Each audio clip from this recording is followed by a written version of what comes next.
इस जी फैसले जी से मैं आंशिक तौर पे खुश हूं, और आंशिक तौर पे मुझे उम्मीद है कि सुप्रीम कोर्ट कभी ना कभी इस अंश को जो दिक्कत रहेगी, त्रुटि रहेगी मेरी नजर में, उसको भी सुप्रीम कोर्ट कभी ना कभी ठीक करेगा। देखिए, इस जी फैसले जी का आधार आपने क्या बनाया सुप्रीम कोर्ट में?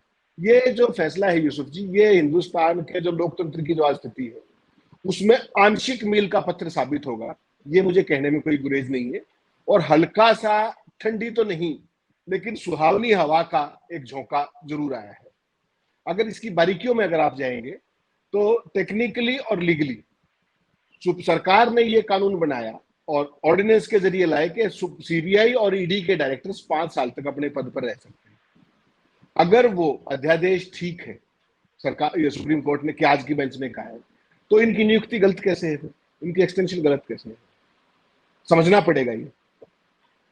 कोर्ट ने क्या कहा आज कि इनकी जो पिछली 2 एक्सटेंशन है नवंबर 2021 के बाद की, वो गलत है। जी और वो जी जो एक्सटेंशन है वो किस बेसिस पे है?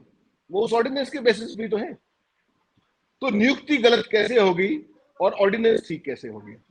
ये मेरा एक कानून के स्टूडेंट होने के नाते मेरा एक सवाल है। दूसरा, जो जी यूसुफ जी, जो ये पूरा का पूरा खेल हुआ है, इसमें बहुत ही ज्यादा गंभीर बातें और लोकतंत्र के लिए जो आज खतरे व्याप्त हैं, इसको आपको डिटेल में डिस्कस करना पड़ेगा। देखिए, ये शुरुआत केवल आज ईडी तक नहीं है।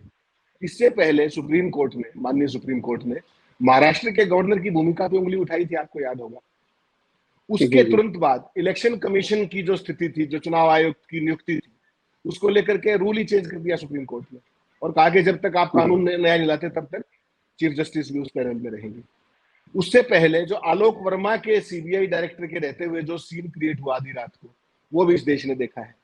और आज ईडी के जो निदेशक हैं, मुझे आप एक बात बताइए, आज सारे विद्वान लोग बैठे हैं यहाँ, अगर इनकी एक्सटेंशन सारी गलत है नवंबर 2021 से, तो 31 जुलाई तक इनको काम करने क्यों दिया जा रहा है? क्या लगता है आपको, ठीक है वो? जी ये प्रोफेसर साहब ये ने मेरी कही समझ ये से बात। बाहर है। जी जी ये मेरी समझ से बाहर है कि अगर उनका एक्सटेंशन ही गलत है, तो हम तो उनको आज 20 दिन का एक्सटेंशन और दे दिया आपने। कुछ अंदरूनी विरोधाभास है इस फैसले के अंदर, और मुझे लगता है उस पर क्लैरिटी सुप्रीम कोर्ट देर सवेर कभी ना कभी देगा। और देखिए जी यूसुफ जी, इस देश के अंदर जो ब्यूरोक्रेसी है, इस देश के अंदर जो तमाम सिस्टम्स हैं, वो एक सिस्टम के तहत काम करते हैं।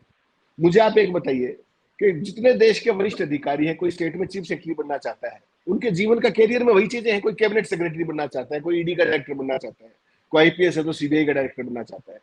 और अगर एक ही व्यक्ति को आप 5-5 साल तक देते रहेंगे, तो बाकी लोगों का, जो डायनेमिक और कॉम्पिटेंट लोग हैं, उनके कैरियर प्रोग्रेशन का क्या होगा? जहां तक ईडी की जब आप बात की, आपने स्पेसिफिक सवाल किया, तो ईडी का जो पिछले 5 साल में जो भूमिका रही है, नवंबर 2019 के बाद, 18 के बाद जिस तरह की भूमिका रही है, वो बेहद चिंतनीय है। जब से ईडी का गठन हुआ है, मैं अपने सारे साथियों के संज्ञान में लाना चाहूंगा, ईडी के पास 5500 कुछ केस है आज तक के, पूरे इतिहास के, और 2720 केस केवल इन 5 सालों के, पौने 5 साल के। कल्पना जी कर सकते हैं आप? जी केवल कल्पना कीजिए, जी 122 नेता, और जिनमें से 95% विपक्षी हैं। भूल जाइए व्यापारी कौन है और दूसरे विपक्षी दलों को फंडिंग करने वाले कौन है, फाइनेंसर कौन, छोड़ दीजिए। 122 नेता ईडी के रडार पे हैं, और जिनमें से 95% विरोधी दलों के। तो कहीं ऐसा तो नहीं है कि जो मौजूदा ईडी डायरेक्टर, जो बहुत अनसेरिमोनियसली, जिनको अब जाना पड़ेगा, कि वो विपक्ष मुक्त भारत का सपना साकार कर रहे थे? ये कहने में आज तो किसी को संकोच नहीं होगा, क्योंकि सुप्रीम कोर्ट ने भी कुछ सोच के ही बहुत कहा होगा। और बहुत सुप्रीम बड़ी कोर्ट बात ने कही आपने। इस बिल्कुल बिल्कुल। सुप्रीम जी कोर्ट ने इससे पहले, जब विपक्षी दल ईडी को लेकर के सुप्रीम कोर्ट में गए थे, तो सीजीआई की बेंच ने वही पिटीशन रिजेक्ट भी की थी, अगर आपको याद हो तो, आज से 1-2 महीना पहले।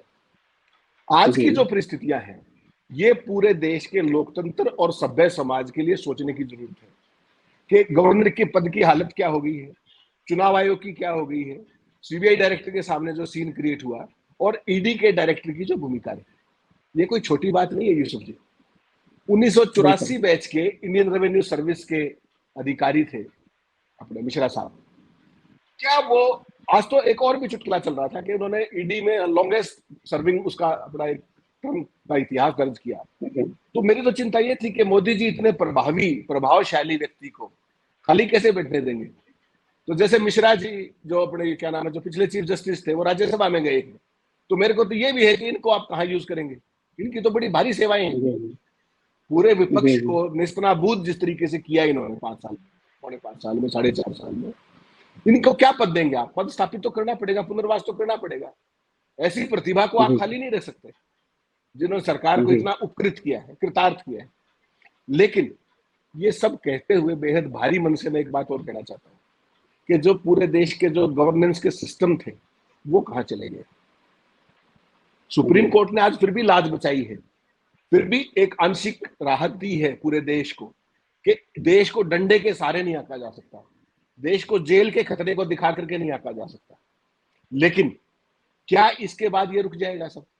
जो अगले ईडी डायरेक्टर आएंगे, ये तो बहुत क्रूशियल समय है और ये मानना पड़ेगा आपको कि बहुत बड़ा झटका है सरकार के लिए, क्योंकि चुनावी वर्ष है, चुनावी वर्ष शुरू हो चुका है, 10 महीने बचे और नवंबर तक ये महाशय क्या क्या करते, इसकी कल्पना तो कोई कर ही सकता है, कल्पना ही कर सकता है।